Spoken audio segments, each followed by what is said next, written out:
Hello viewers, আসসালামু আলাইকুম।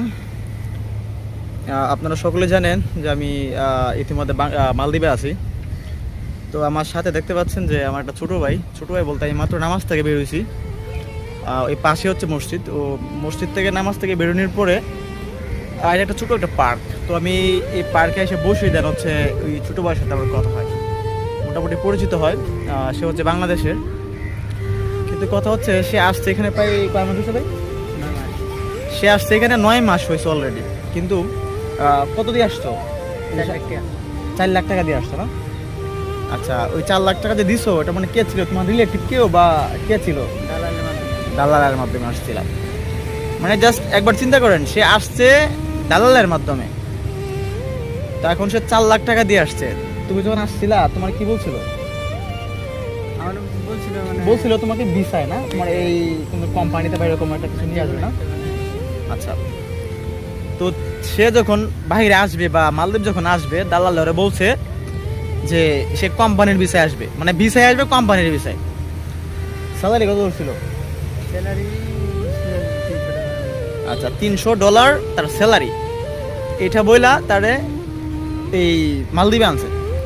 এখন সে মালদ্বীপে আসছে, আসার পরে দেখে তার কোনো কোম্পানি নেই। ঠিক আছে, মানে তার কোনো কোম্পানি নেই, তারে পাঠাইছে একদম ফ্রি ভিসায়। মানে জাস্ট একবার চিন্তা করেন, তার কাছ থেকে টাকা নিয়েছে 4 লাখ, আবার তাও ফ্রি ভিসা। সো আসতে সে অলরেডি 9 মাস হয়ে গেছে। ওই 9 মাসের মধ্যে সে মনে হয় কাজ করছে, মনে হয় যে 1 মাস না 1.5 মাস হয়তো কাজ করছে। আর বাকি দিনগুলো সে বৈশা মানে এখানে খাটাইতেছে। তো আর কিছু করারও নাই, কারণ যেহেতু ওর কোম্পানির ভিসা কোম্পানি নাই, তো সেক্ষেত্রে ওর কাজ পাওয়াটা সো টাফ। আর সেক্ষেত্রে সে আসছে নতুন, তো সেই সুবাদে ওর কাজ পাওয়াটা সো টাফ, যেহেতু এদেশের ভাষাও জানে না। দেন হচ্ছে ইংলিশ পারো? ইংলিশও পারে না। দেন হচ্ছে ইংলিশ বলতে সে ইংলিশে কথা বলাটা আর কি, তো সে ইংলিশে কথা বলতে পারে না। সো এই দেশের একটা মানুষের সাথে যে কথা বলবে এই অ্যাবিলিটি তার নেই। সো এখন সে কি করবে? তো এখন যে তুমি খাইতেছো, খাও টাকো, এগুলো কোথা থেকে খাও? তোমার কি কোম্পানি দালালে দেয় নাকি তুমি নিজের পকেট থেকে?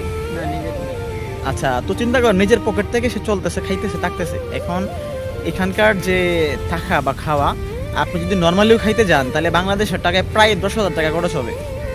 আর যদি আপনি ভালো খান তাহলে সেক্ষেত্রে কিছু বলার নাই, কিন্তু মানে নর্মাল খাইলে আপনার 10,000 টাকা বাংলাদেশের। আর যদি একটা বেডের কথা বলেন, একটা রুমের মধ্যে যেখানে 8জন 10জন থাকে, এরকম একটা জাস্ট একটা সিটের ভাড়া আছে 10,000 থেকে 15,000 টাকা। এখন ওই ছেলেটার বাড়ির থেকে আনতে হয় মান্থলি আপনার 25,000 টাকা বা 20,000 প্লাস আনতে হয়, 20-25 আনতে হয়, বা তার হাত থেকে খরচ হইতেছে প্রায় অলরেডি 7 থেকে 8 মাসে নিজের হাত থেকে খরচ করছে। তো একবার চিন্তা করে দেখেন, যারা বিদেশে আসতে চাচ্ছেন বা আসার জন্য প্রিপারেশন নিচ্ছেন, তারা একটু ভাইবা চিন্তা আইসেন। কারণ হচ্ছে আপনি যখন আসবেন, আপনার যে দালালে আপনাকে নিয়ে আসবে যদি খুব কাছের হয়, তাও তাকে আপনি সন্দেহজনকভাবে বা যে কোনোভাবে হোক আপনি একটু সব কিছু চেক করবেন। কারণ বর্তমান সময়ে আপনি ভিসা চেক করতে পারবেন, ভিসা, তারপর হচ্ছে আপনার কন্ট্যাক্ট পেপার, তো অবশ্যই আপনি সব কিছু চেক করবেন। ওয়েবসাইট আছে, সব কিছু চেক করে যদি ওকে থাকে, সব ঠিকঠাক থাকে, তাহলে একমাত্র বাইরে আসবেন।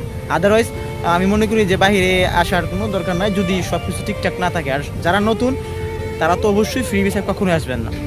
ঠিক আছে, যাই হোক, জাস্ট আপনাদেরকে এই ভিডিওটা করার এই ভিডিওটা করার কারণ হচ্ছে একমাত্র এটাই, আপনাদেরকে একটা মেসেজ দেওয়া, যেন বাহিরে এসে আপনারা বিপদে না পড়েন, যাতে বাহিরে এসে আপনারা ক্ষতিগ্রস্ত না হন। কারণ দেখেন, এই ছেলেটা হয়তো বা খুব বেশি রিচ না, গরিব। তো সেক্ষেত্রে সে 4 লাখ টাকা অলরেডি দিয়ে আসছে দালালের। ঠিক আছে, তো এখানে আসার পরে তারা অলরেডি 1 লাখ টাকার উপর চলে গেছে খরচ। সো এখন সে তাকে কিনা এক্স্যাক্টলি আমি জানি না। যদি সে বাড়িতে চলে যায় তাহলে তার পকেট থেকে টিকিট কাটা যেতেই। আর যদি এখানে থাকে তাহলে সে কাজ পায় কিনা আদৌ জানি না, যেহেতু তার বাসা জানা নাই, কাজ নাও পাইতে পারে। আর যদি সে বাসাটা কন্ট্রোল করতে পারে, নিজের আয়ত্তে আনতে পারে, তাহলে হয়তো বা সে কাজ পাইতেও পারে। যাই হোক, ভালো থাকবেন, সুস্থ থাকবেন, ভিডিওটাকে শেয়ার করে দিবেন যেন সবাই দেখতে পারেন।